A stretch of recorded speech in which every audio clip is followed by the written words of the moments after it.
For today's mini vlog, flex ko lang sa inyo itong malapit na magbukas na establishment, ang Jumbo Genera. Oh guys, sa February 9, 1 p.m. ang kanyang grand opening sa Hapalit, Pampanga yan guys.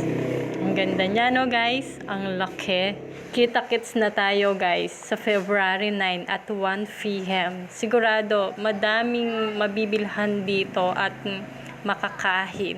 Go na sa February 9. Sigurado maraming nakasale at mga promos guys. Syempre guys, grand opening nila. Dapat nga may mga palibre.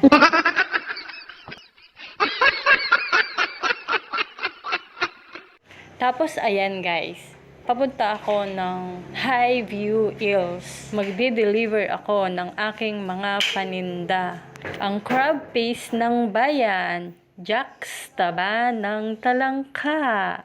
Okay guys, hanggang dito na lang kasi baka ayaw magpa-video ng mga suki ko. Ang aking mayayaman na suki. Mayayaman na kuripot naman.